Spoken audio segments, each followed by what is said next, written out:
Hey guys, today we're gonna talk about hardstyle leads, because last video we did a demo session and I saw some things that I think is worth talking about. When it comes to leads, people generally make the same mistakes and the leads generally lag in the same areas. So I've put together a list with small points of improvement that might help you make better hardstyle leads. Let's get into it. First of all, we need to talk about sound selection, because if you start your lead with bad sounds, none of these tips are really gonna matter much. I've touched on this subject in several videos, because it carries so much weight when it comes to designing leads and music production in general. But let me show you the impact it has on hardstyle leads. So here we have a basic lead setup with a top lead, a support lead, and a chord.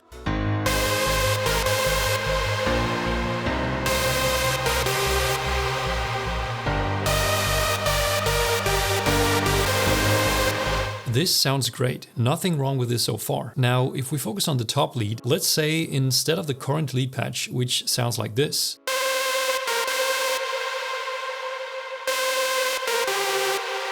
let's say instead of this we went with a different lead patch. Let's say we activate the chorus to give the top lead some stereo width.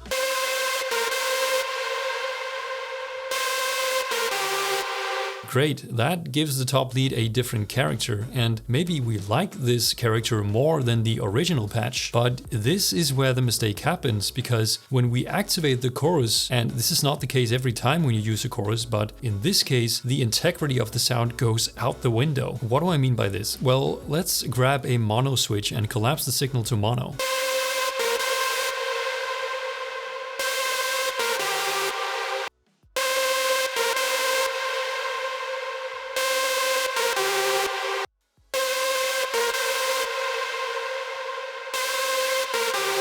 Do you hear how it gets all phasey, it gets very smeared out and it loses its definition? This is the chorus effect making the top lead have a very poor mono presence. And when we put it in the context of the lead, it's very clear that the lead loses a lot of its power and definition because of it, especially when collapsed to mono.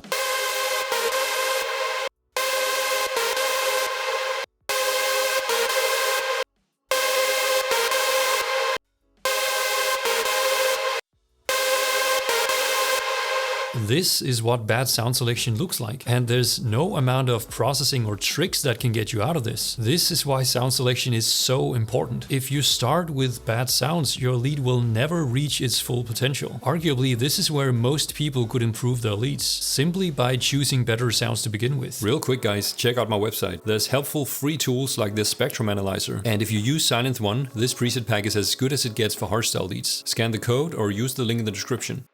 The second tip for improving your lead is to be mindful of how many layers you use in your lead design. Using many layers result in a certain sound, a certain character, and this character might not be what you're looking for, but you're ending up with this character simply because of the amount of layers you're using. This is a big part of why lead designs from new producers always end up sounding the same. It's because they use the same strategy. So what am I talking about here? Let me show you. Here's a very basic stereo saw patch. Now, if we take that same saw patch and we duplicate it 5 times, this is what we get.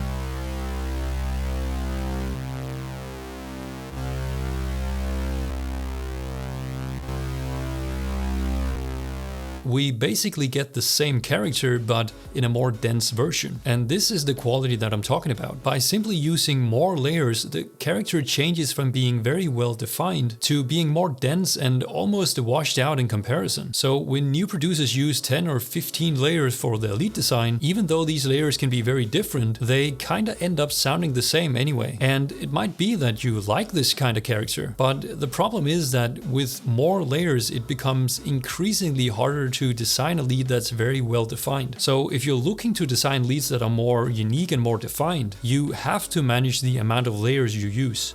Let's look at some very hands-on and easy ways to make leads more interesting. Pitch envelopes and pitch glides are very simple to implement and can really transform a plain sounding lead into something much more complex. There are many ways to implement this effect, but one of the simplest ways is to use the modulation envelope in your synthesizer. With mod envelope, we can make edits to notes every time a new note is played. For example, we can make the pitch of every note start lower and then quickly glide up to the original pitch. To do this, we choose pitch as the effect, turn up the decay slightly to make it affect only the beginning of every note, and then we turn the effect knob to a negative number to make the pitch start lower.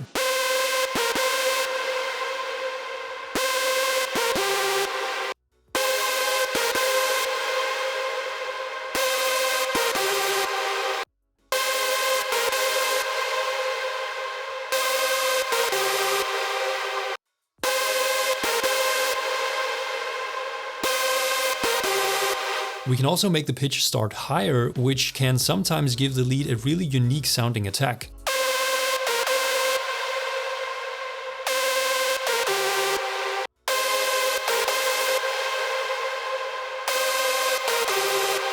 In this case, we only adjusted the pitch envelope on the top lead, and this can be a deliberate strategy to make the pitch effect more subtle, but it might be that you wanted it to be more pronounced, and in that case, you can simply copy and paste the settings across all your melody layers. Usually, we want to leave the chords without any pitch bending, unless of course you're looking for some really fancy lead design. Let's stay with the initial part of lead notes and look into lead dynamics. Hardstyle leads today are usually designed with energetic and aggressive attack portions or transients. That wasn't the case back in the day, but today most professional leads have a noticeable punch in the attack. For newer producers, this part is often neglected because focus is put elsewhere in the lead design. But actually, implementing attacks in leads is quite a simple process. Once again, this can be achieved through a variety of techniques, but one of the simplest ones is to use compression on the lead bus. OTT is a popular choice for this because it's designed to be very aggressive in nature, and it works great for this application. Let's take a listen with and without compression.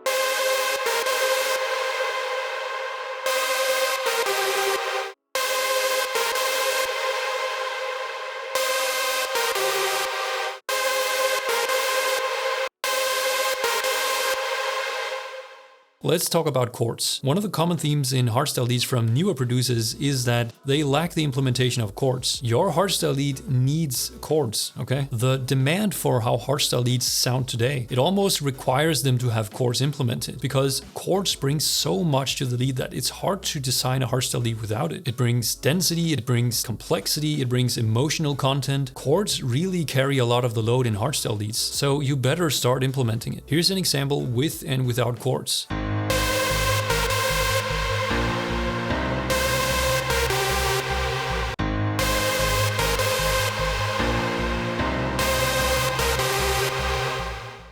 The last thing you can do to improve your leads is to implement harmonies. Harmonies are musically related notes that follow the melody. And much like chords, harmonies can help add density and complexity to the lead. One of the things that harmonies are particularly good at is filling out the frequency spectrum. In a recent video, we talked about how important that is for density in hardstyle leads. And harmonies do this in a really natural way. Usually you want to use your top lead to make the harmonies. So you want to duplicate your top lead layer once or twice. And on these separate layers, you want to fill in your harmonies. So we have one harmony above the melody, and then a second harmony above that as well. Now, the harmonies doesn't have to be above the melody, they can be below as well. It's totally a matter of what sounds natural. Making harmonies is a topic for another video, but let's take a listen to the melody with and without the harmonies.